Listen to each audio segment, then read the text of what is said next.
Hello everyone, welcome back to Track Talk. I'm your host Elliot Griffiths, joined by Andrew Haines, Chief Executive Officer for Network Rail, and Richard Hill, Level Crossing Manager for Network Rail. Richard, obviously you and I have been speaking for a few weeks now, back and forth, trying to get this organised. Obviously you've got some great ideas that you want to be talking about today, and thank you Andrew for joining us as well.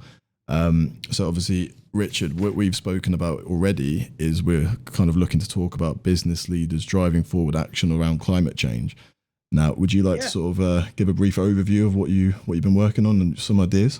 Over the last year or so, I've been asking around people at various conferences, rail things, whether people actually know their climate impact, whether they know their environmental impact.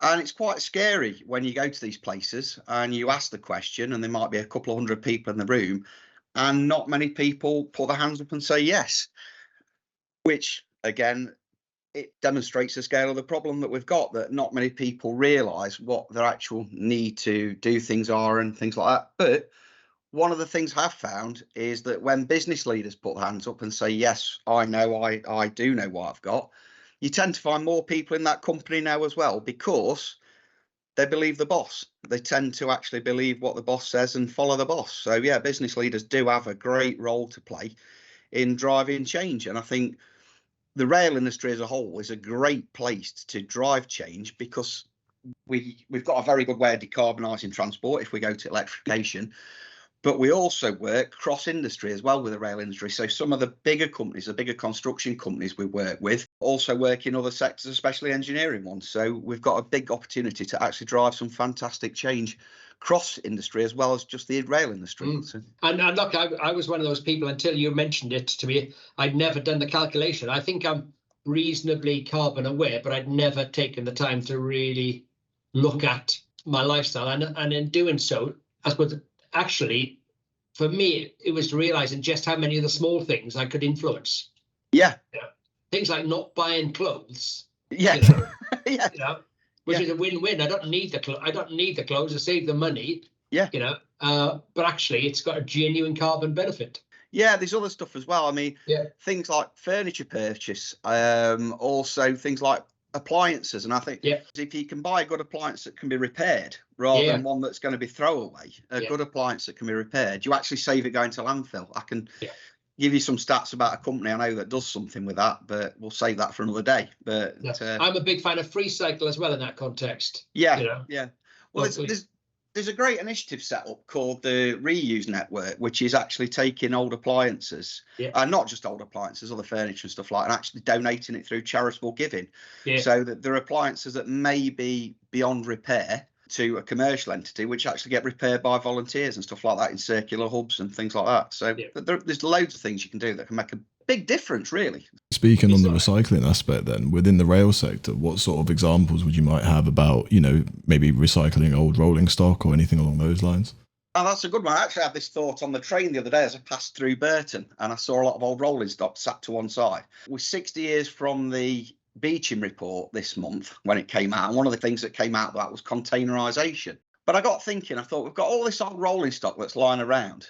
I wonder if we could come up with a way of having modularised freight that can be rolled in and rolled out of old rolling stock, like they do with the airline industry. When they have freight airliners, they have a rolling crate that can go in and go out.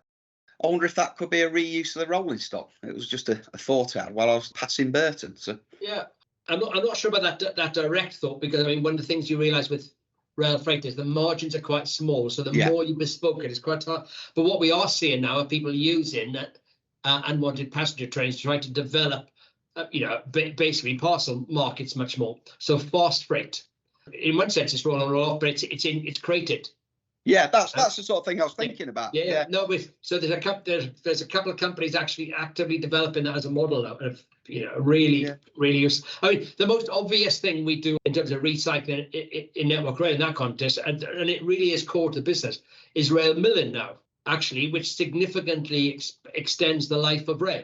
You can imagine how much carbon is burnt, with a coal-fired furnace, and they're the only furnaces available in the UK at the moment.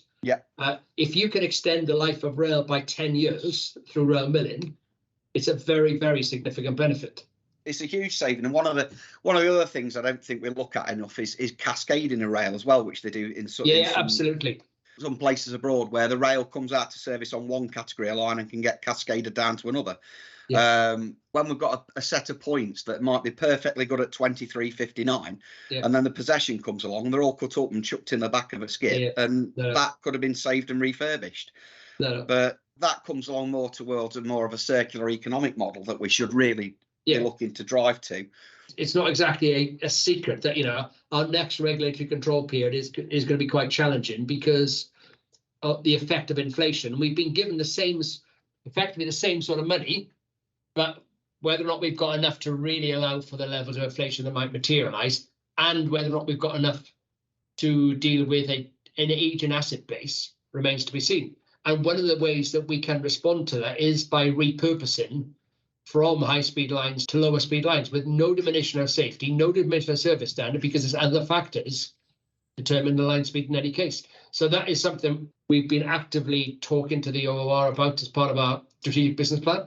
Well, we've got a value-based decision-making in those areas. And it's driven by cost, bluntly, but what it does do is it has a very significant carbon benefit then. Well, there's a carbon benefit. There's also the resource benefit as well, because obviously you're then not re-mining out the raw materials to actually get the stuff we've already got. You know, I dread to think how much steel we must have lying around the network that's actually lying in the set. You know, that could be surface mined almost to recover that asset. The challenge there, though, is finding the possession opportunity to actually get it back. That is the issue. When I started talking to people after I joined the company, but somebody smart, every one of your predecessors had the same idea. And there's a level of fatalism, but we're getting to the point now where we're going to have to do something about it just because the sheer quantum. And again, because of the price of steel is such that actually the business case to do it is better now. When steel prices are low, the cost of recovery, it sounds shocking, but the cost of recovering can make it hard to legitimize doing it. But with higher steel price and the need to be more prudent, it's one of those unintended benefits. That sort of is a factor. I know it's not steel, but it's one of the factors with oil production. The more rare it gets and the price goes up, the more profitable it is to actually take it from harder to get places. So the same policy applies. It's called peak oil. So maybe are we hitting peak steel at this point in time? So. Well, yes, but I guess the benefit for us is we sat on it, aren't we? Yes. Yeah. Why not repurpose what we've got rather than actually pay the peak price for it? Yes. Yeah, exactly. Just circling a little bit back there, Andrew, where you've mentioned obviously the next control period, number 7 coming up, where you're saying about the existing challenges with obviously the inflation, things along that nature. Are there any sort of ongoing talks about a redistribution of that money or to sort of like extend it a bit further maybe? Like, is there any sort of mitigating factors around it? The Treasury spend a lot of time deciding the cap, and what they do is they give us two things. They give us a statement of funds available, and they're very clear that's the funds, and then they give us a high-level output statement. And what the regulator does is says, well, how much of the high-level output statement could Network Rail reasonably achieve against the statement of funds? So I don't think there'll be any increase in funds. What we've got to do, though, is make sure that we're as resourceful as we can about how we utilise that, both in maintaining safety and performance today, but also in building for the future. And the reason I keep coming back to the circular issue of the benefits of a smaller environmental footprint and financial saving is because my experience is that's the thing that really gives this momentum. If you try to make it do environmental initiatives that seriously cost more at the moment, it just won't work. It will not get traction. But if you can harness things which actually have financial benefit and actually are better for the environment as well, then there's much stronger prospect, I think, of getting them delivered. Otherwise, we end up in a fantasy land where we pretend we haven't got the money available. Yeah, that's a very good point. Pretend the money is available when we have. Sorry. Yeah. That is a very, very good point. But that also comes back to one of the things we had an email debate a while ago about knowing your carbon footprint and stuff. Absolutely. And one of the things that is quite clear is when people do find out their impact and everything else, like they know for themselves, they start to bring that lens to work as well. They start to bring that sustainability lens to work. So it actually doesn't just benefit everybody else, it benefits the company because they are aware of their impacts and they realise the small savings they can make can have huge impacts. So actually more conscious about what they do in the world of work as well. So it does have a double-edged benefit. Absolutely. You're alert to it in your personal life. Well, I hope you transfer. I think this will be really interesting and potentially controversial, but I sometimes worry that in a very large organisation like Network Rail, people feel like less than they do in a small business. They're sort of, I'm only a tiny cog in a massive machine. Maybe I'm misjudging that, but I sometimes hear that from people, the role I can play is so small. And I do my best to counter that, to demonstrate that, Network Rail isn't a blob. It's made up of 41,000 individuals, all of whom can contribute. So where do you think that attitude comes from? Obviously, with the individuals, where does that sort of seep in, would you say? I think it's the scale of something like Network Rail. And I also think it's an industry where a lot of our assets are, 150, 100 years old. There's a level of institutionalism which says, well, we've always done it like that. And therefore, the power of the individual to move. Now, I think we have some amazing individuals who demonstrate that. And, the work that Richard's doing is a brilliant example of that. But it's too easy for people to feel lost in the system. The other thing is, you could also have the same argument about climate change as well and sustainability. Yeah, absolutely. You think, well, there's 8 billion people on the planet. You think, well, what do I do? What does my bit count? But we all have a little part to play. But a bit like that comment, Richard, there'll be some people who take that part much more seriously. Some people are protected by I can't really make an impact, and some people are energized by it, aren't they? Yeah, that's right. Yeah. And I think the other thing with Network Rail is we're very siloed as well. We don't really work cross teams very well, and we don't really work cross office. Not so it's them and us. It's more that we're not seen as visible teams. It's very hard to navigate the organisational chart and things like that. So, employee networks do have a good way of breaking that barrier down as well, especially if you can be in one. There's the green network that's just in the process of being set up, I believe. Yeah, absolutely. I'm going off tonight to a Break the Feast sort of Ramadan session with our multi-faith network. We've got something like 10,000 people now who are involved in one of our networks. It's phenomenal. Yeah. I think that partly it's positive. It's not that Network Rail is siloed. I think the history of the railway is siloed, that the functional disciplines, P-Way and S&T have never been the best of friends. Now, one of the things we're trying to do, actually, with the way we're trying to approach maintenance, for example, now, is to get more joint teamwork. And we've had enormous concerns from people who thought we were trying to rip up their lifestyles and things, and we're not. We're just trying to say, actually, you will benefit from being allocated work together. Yeah. There's cross-skilling, but there's also getting better understanding of that picture. So I think it's time to break out of some of those segregation of disciplines. Yeah, and I think one of the other things is, especially when we go back to, like you say, the P-Way and the signalling and the off-track and the cross-skilling, I think what we miss out on, there are people that probably actually really want to upskill, and we need to get that opportunity to them to say, where do you want to go? Where do you see yourself in 5 years' time? And give them a proper path and a way to move forward. Yeah. And there are ways that we could actually, we probably do need to look at a bit more of where we're pulling our talent from, because if we can actually pull our talent from internal sources, it's far easier to get somebody from inside than it is from outside. No, look, I agree. It's an area we've started to scratch the surface. You'd probably be as surprised as I was. The amount of training, frontline training we've done has gone up 300% in the last 4 years. That's that is what But of course, what we've done is we've just created part of that's going to be creating all these individual competencies. Whereas actually, if you can give people opportunity to do some of that training together and actually have shared skills, it's how you overcome some of this silo work in the first place. Well, I've just joined another network, which you may not have heard of, and it's the Civil Service Network for Climate Change, which I didn't realise as Network Rail employees we could actually join. Neither did I. But we can. Right. But there's 7,000 people in that network working across the entire civil service. Oh, wow. And one of the aims of it is to actually break down the silos. So what you find in one government department, and it's working well, you can actually bring back and share and say, this is working well for that government department. What can we do to emulate and copy it? One of the things is, if you look at, we came back to the budget from the Treasury, if we can share cross-government working and cross-government practice, then it's got to be better, because obviously we're all singing from the same song sheet rather than duplicating work. Yeah. Have you learned anything from that yet, or you literally just joined it? Or literally just joined a few weeks ago, and I went to the first webinar, which was about intersectionality and climate change. Okay. Which was to do with how people, it's not going to affect us so much in this country, but more abroad. People who are already at the margins of society that are going to struggle. Are going to struggle even more because of climate change and climate migration and things like that. So that was absolutely fantastic to go to that.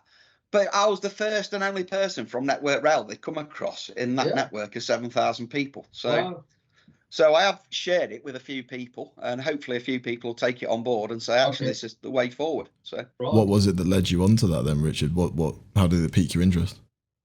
How did I find out about it? I saw a post on LinkedIn that just popped up on my feed, and I thought, hang on a minute, that looks like it'd be interesting. I'll jump on that, see what goes off. So yeah, it was a really interesting thing to go to. Something I didn't think I'd ever be doing, but it was something different. You can get the right people working together. You can solve anything. You really can. Well, speaking a little bit on that then, when it comes to obviously like rail is the most carbon neutral form of public transport, it's being championed for it a lot. But are there any sort of other ideas or things you've seen across other industries, whether it be public transport or anything else entirely, that you think maybe we could as an industry be doing better ourselves? Well, one of the things we are actively talking about at the moment with JCB is about hydrogen for all of our construction vehicles. And then secondly, electric road vehicles. Again, people wouldn't necessarily realise, but we've got the 6th largest road fleet of any company in Britain. Yeah. And we're committed to that being all electric by 2027. That's a massive opportunity for us, but it's also going to require a big cultural shift to actually know how you use those vehicles, how you make sure you don't have more vehicles than you need in the first place, how you charge them, when you charge them. But we've set a really audacious goal because, if you're in the top 6 in the country for scale, then you have to show some leadership. The work with JCB on hydrogen is it's not requiring new engines. If we could crack that for diesel trains, we could very, very significant, and you can crack obviously the provision of hydrogen, which is obviously critical in that context, then you've got a much lower cost of decarbonisation than waiting to put wires up everywhere around the country. Well, the other thing is you're not doing the groundworks of actually doing it. And the embedded carbon you avoid, don't you? Absolutely. Yeah, especially with the concrete. I mean, people don't realise that concrete is one of the 8th biggest carbon emitters that there is for production of concrete. Yeah. But also, you save a lot of biodiversity by actually not disturbing wildlife and habitats, because we have as a good point. Yeah, it's a massive. If you look at how much when we do big programs, electrification programs, the pain we cause, and however much we do, we compensate for that. You've created the harm in the first instance. The other things, you've not got the track interventions that we have to do, like I say, the major disturbance, where to get the wires up with, we might have to start lowering track a mile out to get under a bridge or something like that. Whereas if you can go to hydrogen or even hybrid, where you can allow a vehicle to coast through or power on a hybrid, you're saving all that civil engineering work and embedded carbon that goes into it. Plus you get delivery faster as well. So. The other area that we're, to your question, Elliot, that we learn from other sectors is absolute use of composite materials and so composite sleepers. We've now got fully cleared. A couple of years ago, we had a first sort of S&C renewal at Newark on composite sleepers. The challenge in the short term is that they are more expensive per unit. You've got to judge that, but from a carbon perspective, they're really strong. And we've also now got 3 different companies looking at composites as different forms of structures for footbridges, because about a third of the cost of a footbridge will go into the foundations. If they're on a platform, that means disruption, it means inefficient use, but it also means piling a lot of concrete in the ground before you put a lot of steel up. So if you can create lighter weight structures which need far less concrete in foundations, you have a very strong footprint. And again, we've just been too slow as a sector to really embrace that technology. And we've got some exciting examples of that now. The flow bridge, which we've installed on a couple of occasions, I think I'm right in saying there's 0 concrete foundations. Yeah. I recently covered a story on that flow bridge. Brilliant for my role as level crossing manager, because although it's like the Undertaker making his own coffin, closing all the level crossings, but you are making the network safer for the traveller, for the public, so you actually are removing risk, and you can probably get a better timetable savings as well, because you're not taking into account those potential TSRs we're putting. So, But the flip side of your question, Elliot, is I think there are also areas where we're leading the way now. I mean, John Varley, who did a very rightly challenging report on Network Rail in 2018 about our biodiversity and tree and land management, came back last week and said, we're now leading large parts of Europe. There are very few other large enterprises on the scale of Network Rail that have got such a well-developed biodiversity strategy. Okay, I know there's a lot of use the satellite imagery to do our biodiversity mapping, and he was genuinely bowled over the transformation we've undertaken in the last 4 years. Is that including the works? We haven't still got a lot to do. I've got a lot of people still who frankly despise us the minute we start chopping trees down. But we're on, in terms of the progress we made on that journey, he would genuinely say we are sort of Europe, if not world leading. That's fantastic. Well, with things like that as well, I wanted to sort of touch on how important is the sort of maintenance of drainage across the network for the bioculture across the network. Well, it's an interesting point because, of course, historically people have associated biodiversity with trees, and what we now know is that trees are by no means the most biodiverse friendly form of vegetation, and actually a mixed embankment is a much better environment for biodiversity than simply planting trees. And of course, the difficulty that the trees then they're water hungry. If you plant them on clay embankments, then they help compound the risks of soil moisture desiccation. It's one of those areas where we need to distinguish between biodiversity and good neighborliness. Our neighbors may want us to plant trees, but they're not by any means the best way of creating true biodiversity. Now, there's a separate question about the fact that drainage has been a neglected asset within the railways for several generations. We don't have the number of water management experts that we should have done. We're ramping that up very massively at the moment, in terms of hundreds of new jobs, but we're on a lot of catch up. Yeah, I've heard it called the child asset, is it? With the water management, though, what we have started doing as a business, we're looking at it more as a holistic system as well, where we're looking more upstream, how we manage it, not just as it hits us, which is something that's not done before. There's been a few schemes that have actually done that, like leaky dam schemes further upstream. Yeah, absolutely. Yeah. To slow it down. So, Yeah. And what you realise as well with water management is it probably has the most tentacles of anything we do, because actually the railway all too often is just the lowest point which receives the runoff from new housing, from changes in farming. There's that ludicrous video of a farmer at Hartford literally just emptying his water down the approach road onto the station, onto the track. But I mean, because of the topography means we're normally in the low spot. Unless we actively manage, we just become the recipients of the community's water. I had a very good example of that in my last role, where a housing estate was discharging their water and it was ending up with us, but they were 3/4 of a mile away and didn't even know they were doing it. So. Yeah, indeed. Yeah. And it means we've got to have a very broad responsibility to be really active in planning, but in engagement, and being very porous, if you'll pardon the pun, in the water context, but about how we engage with the communities we serve. I like to refer to us as Britain's biggest neighbour, because I don't think there's any other business that visibly touches more people than we do. I mean, obviously there's water companies, but of course they're regional, and electricity companies, but a lot of their stuff is underground, or it's in areas which are less populated. But I think we probably have more physical neighbours in Britain than any other company. That's probably absolutely correct. I think it's about 20 million people, I think, live within half a mile of a Network Rail infrastructure. Yeah. But then that has its other benefits as well, because the rail industry has great opportunity to actually change communities as well. Well, that's the point, isn't it? What percentage of those people, Richard, don't travel by on a train year on year? 50% of the British population don't get on a train from one year to the next. It's an enormous potential. There's a pub I go in called the Alex in Derby, and up on it there's all this railway memorabilia about visit Scarborough by rail, or Heights of Abraham by rail, or visit such and such. And people used to take the holidays by rail, and we've just lost that. We've lost them to various things. So the car is a more attractive option than actually taking the train. But for me, it's always prime choice if I'm going to go of any distance. I went to Glasgow last year for a conference, and I took my wife and my lad with me.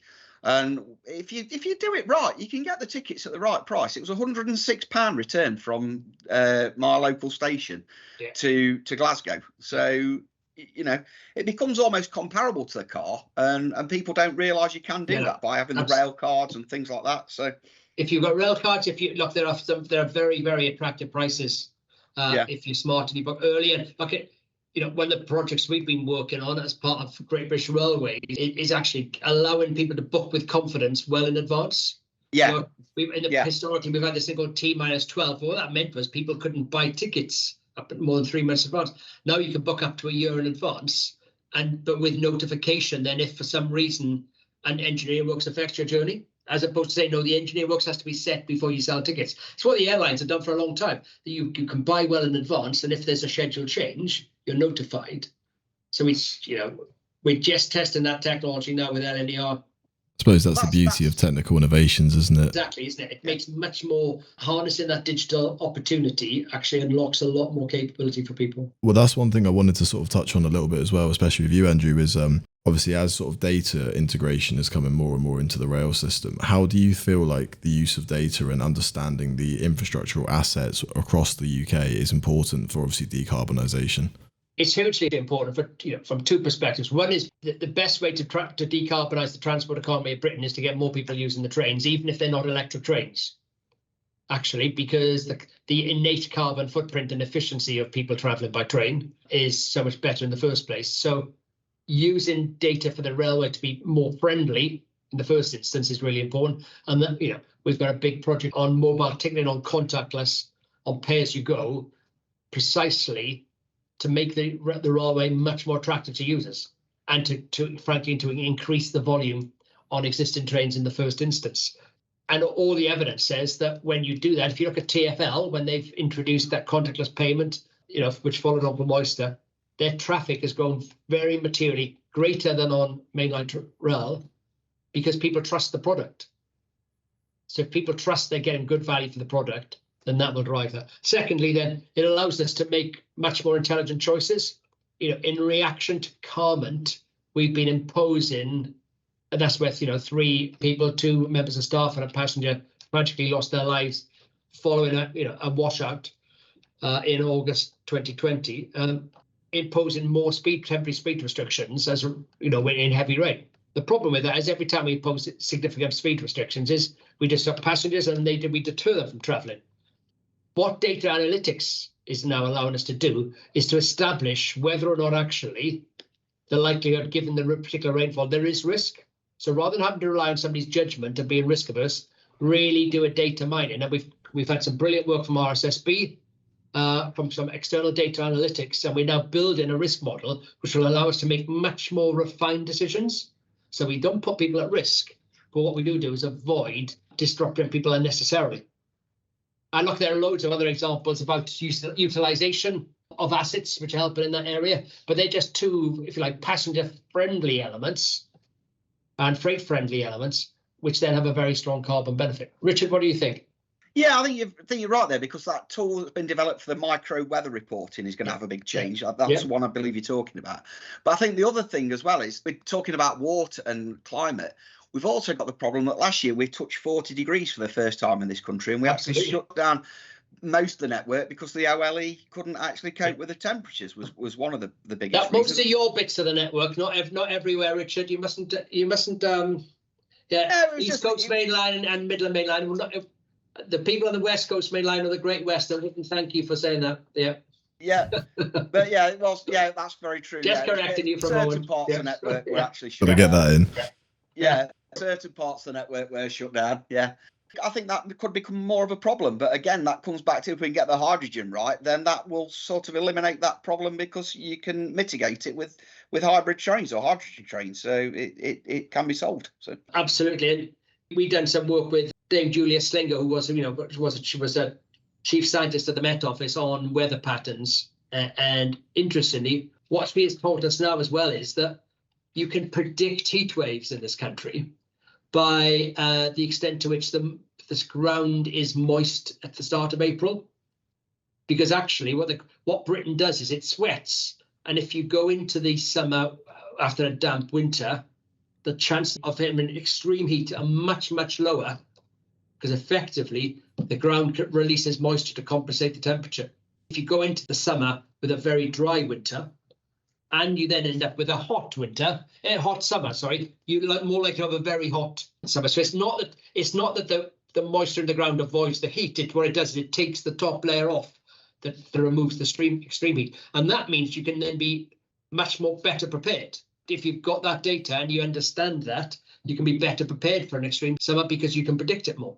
Yeah, I think that's one way that AI might start to actually help us a bit more with the data modelling, because you can run it through a lot faster and you can come up with the different models that will actually give you an idea of what we're facing later on in the year, so we can actually plan our works and timetables knowing that that's possibly coming up. And then passenger information's got to be key to this, because one of the things you said was book with confidence, because if someone books an airline ticket, they book it a year in advance, like you say, they're going to come to this country.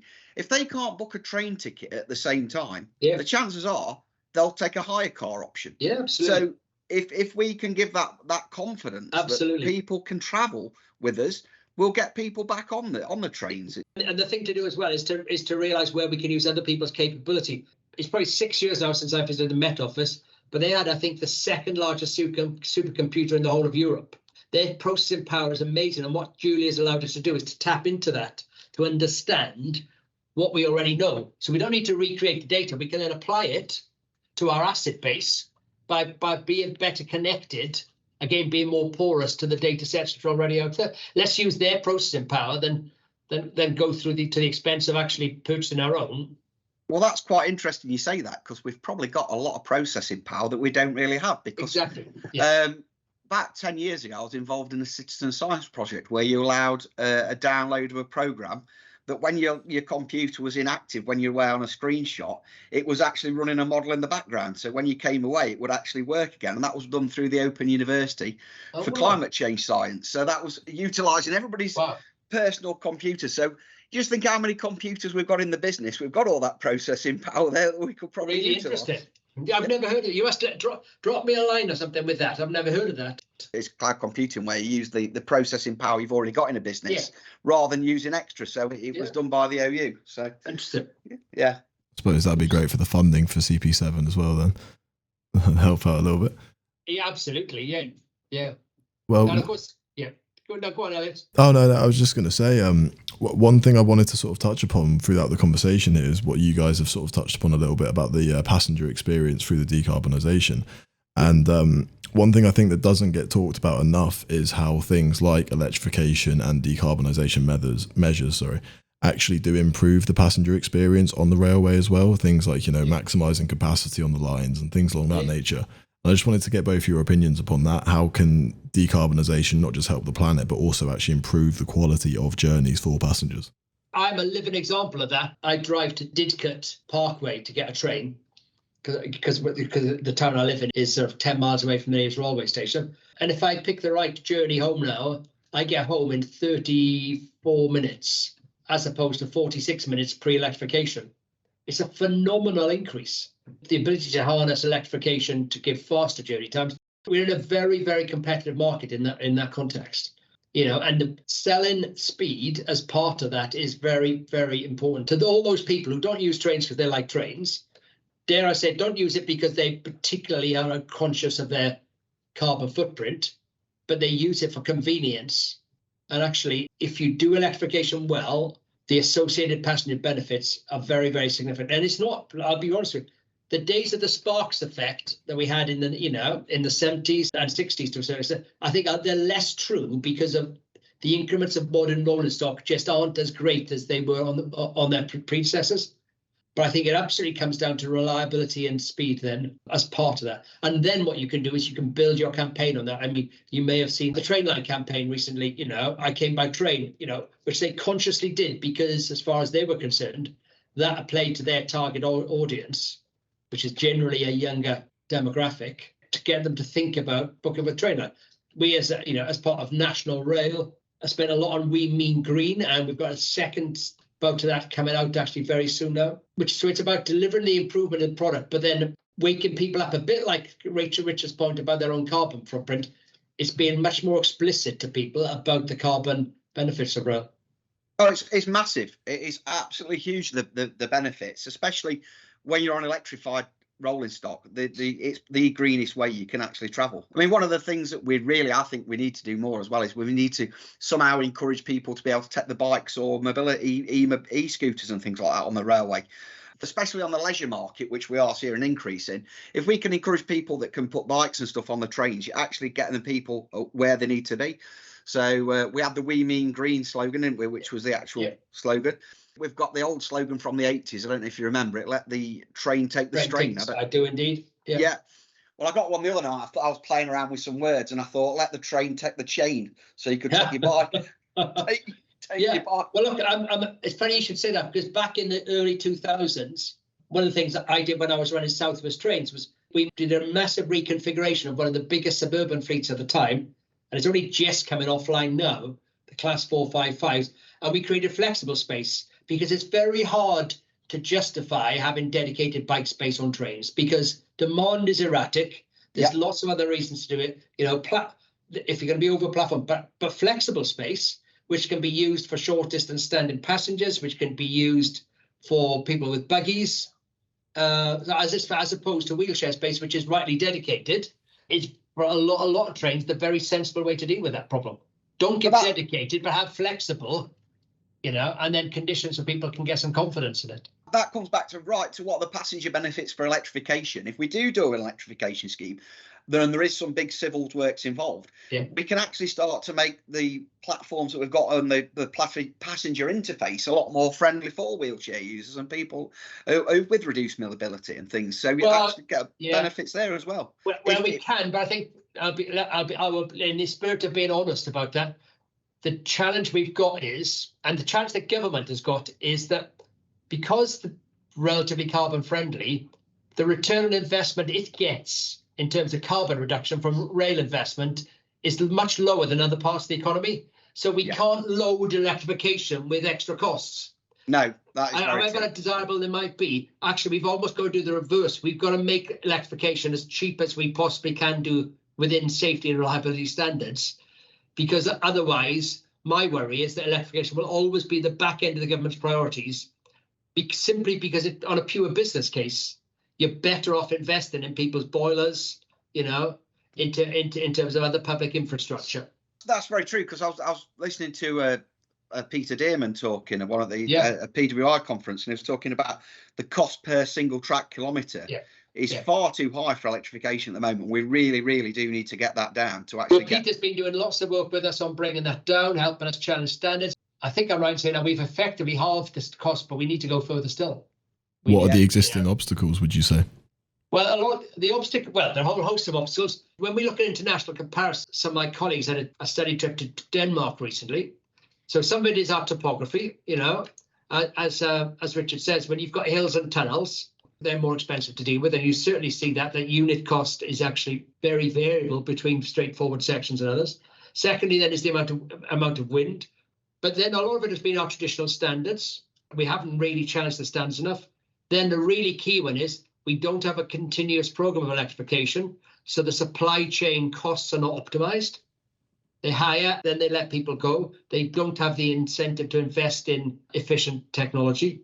And then our approvals processes are really pretty clunky. We are very good in Britain at complying with the letter of the law. So on TSI standards, what we see is other railways around Europe do not fully comply with the letter of the law, because they take a view, frankly, that the prospects of interoperability, you know, if there's 1,000 kilometres of inoperable track between you and your railway, why am I really bothering to be fully interoperable? And in doing so, creating a whole load of standards around that. And they're all areas that we're actively looking at. Seasoned operators like Peter Damon helping us do that, but also we've got some really good, young, challenging electrification experts in the business as well now who are helping us drive that down. And if you look at our unit costs in Scotland now, they're well below half of what they were on GWEP, well below half. And there's more for us to do, a lot more for us to do. Yeah, that was one of the examples given with Scotland, was and it's treated more as a production system rather than an electrification system, because you actually treat it like you're moving from line to line to line. Exactly. Because one of the problems that I was talking to people in the industry is we've not got the trainers that we need to actually deliver the training for the work. But that's not just Network Rail, that's more HV work typically around the country. I'd had 75 this year, and he still gets people ringing him up to go out teaching high voltage electrical engineering work, because there's just not the people out there to train it, which is quite quite scary, because we've got a network, as in a grid network, that probably needs capacity increase. Absolutely. As we go to a bigger, greener, renewable power and bigger demand as we go to electrification. Yeah. We need those people to come through. We need those engineers that are actually going to be able to do it. No, look, absolutely. Well, new technologies helps that. Because whereabouts are you based, Richard? Derby. I thought so. Yes, yeah. So, we will be looking to produce static frequency converters on the middle and main line electrification, which are a fraction of the cost of previous ways of producing power. Yeah. And for all 10, 15 years, Britain's railways turned their back on them. But we introduced those when we did the power supply upgrades on the East Coast Main Line at Pottery Car. And it's a good example of where you can take hundreds of millions of pounds out of electrification in a relatively short section. Do you either of you have any sort of concluding thoughts that you'd like to leave on? Have you got anything you haven't sort of touched upon just yet that you want to make sure you represent, I suppose? I think from my perspective, it would be, and I not just saying this, it would be to thank Richard for sticking his neck out. He challenged me to consider my carbon footprint, and it's really helped me. It's a good example of how having open conversations can really move the dial. What Richard has done is challenge me to think about my environmental shadow for me as an individual, for me as a leader as well. And that's really powerful. Yeah, of course. Thanks for that, Andrew. I appreciate that, because one of the things that is when you look at people knowing their impact, it's not the answer. It's not the end to the climate change problem. It's not even the beginning of the end. But to quote Winston Churchill, it is the end of the beginning, that if people know, they will start to make a change. Yeah. And it does take people's personal commitment to actually do this. We have got to make changes. And if you don't know where you are at the moment, if you don't have a baseline, you don't know where to start from. That will be my strap on that. So, well, that's brilliant. I didn't think we were going to get to Churchill, so Richard has trumped me big time. Oh dear, well that's probably the best time to call it a day then. Thank you, Andrew, for joining us today. Thank you, Richard, for helping organise this and getting this all together. Much appreciated, guys.